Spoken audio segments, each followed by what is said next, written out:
I remember during Christmas of 2021 sitting in my living room, eating a chocolate Santa Claus and trying to watch It's a Wonderful Life, realizing that this was the first time in my life when I could remember feeling so nervous at Christmas time. I suddenly had a very dark epiphany that human beings are far more susceptible to mass programming than I would have believed possible. Everything that I had witnessed in America in 2019 and 2020 drove me to this conclusion. As if with the flip of a switch, black people in mass turned on white people, women turned on men, agnostics reviled people of faith, and everyone everywhere turned their back on children. I'd seen evidence of this same Marxist mass agitation exercise taking place in America before, during the 60s and 70s, but things ultimately leveled off into the economic abundance and social brotherhood of the 80s. Basically, people back then were intelligent and self-aware enough to make the necessary internal and external changes. They realized that they were driving over a cliff and they put the brakes on. But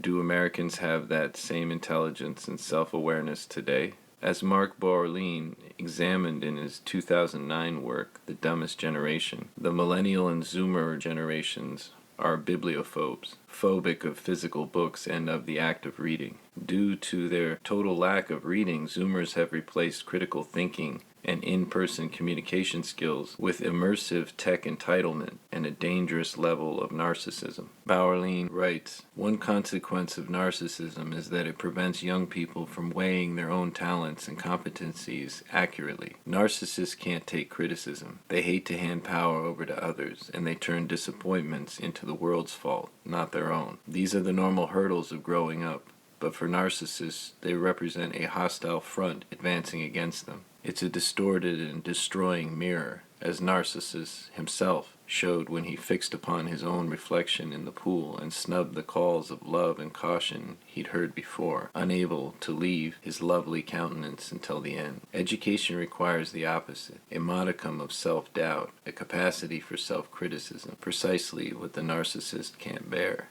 An ignorant but willing mind can overcome ignorance through steady work and shrewd guidance. Read a few more books, visit a museum, take some classes, and knowledge will come. An unwilling mind can't or won't." He also describes an encounter he had with a caller on an NPR report titled "Reading at Risk, a Survey of Literary Reading in America." Caller: "I'm a high school student, and yeah, I don't read and my friends don't read." Host: "Why not?" Caller: "Because of all the boring stuff the teachers assign." Host: "Such as?" Caller: That book about the guy. You know, that guy who was great." Host: "Huh?" Caller: "The great guy." Host: "You mean The Great Gatsby?" Caller: "Yeah, who wants to read about him?" People who read develop critical thinking skills and a sense of intellectual autonomy and/or the ability to be themselves. People who do not read, instead immersing all of their attention in social tech, video gaming, and online entertainment, end up with FOMO, fear of missing out, an obsessive condition, as well as a self-destructive tendency toward narcissism. Convenience is crippling, just as connectivity without critical thinking is dangerous. The intelligence of young Americans is at a critical decline. However, besides the obvious dopaminergic tech addiction, this decline appears to be a completely orchestrated phenomenon. Consider a brief examination of the Hardy Boys books, as published in the 1980s and as published today. These are American action mystery novels written for young adults, specifically boys, with their counterpart Nancy Drew mysteries written for girls. The Hardy Boys books have been around in America for over 100 years. These are the cover illustrations then. These are the cover illustrations now. These are the woodcut illustrations then,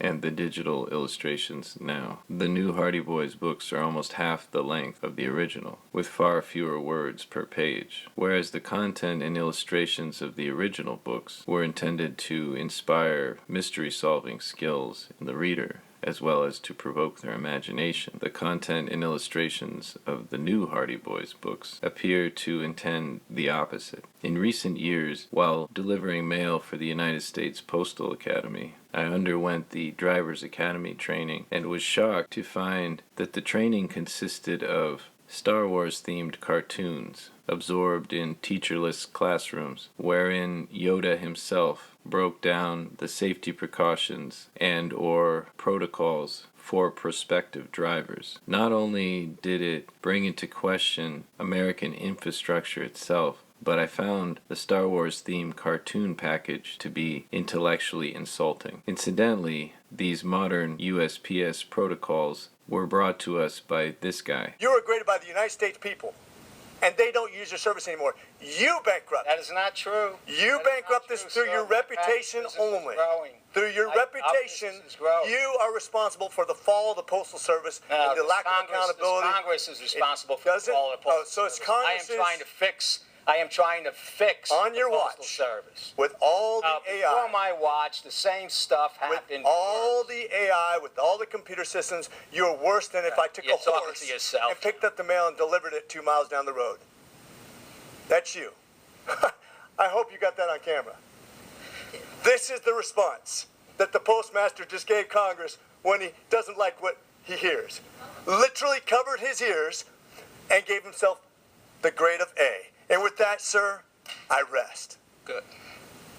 Nietzsche's warning that when you stare into the abyss stares back at you has become an actual literal reality in our times. When we spend more of each day looking at a digital radiation-emitting screen than we do our own natural surroundings, even while we now know that these screens are not only looking back at us, but in fact extracting and recording the most personal and private details of our lives, with the goal of using these details against us. This was the designated purpose all along. For Brandish Productions, this is Daddy Brandish.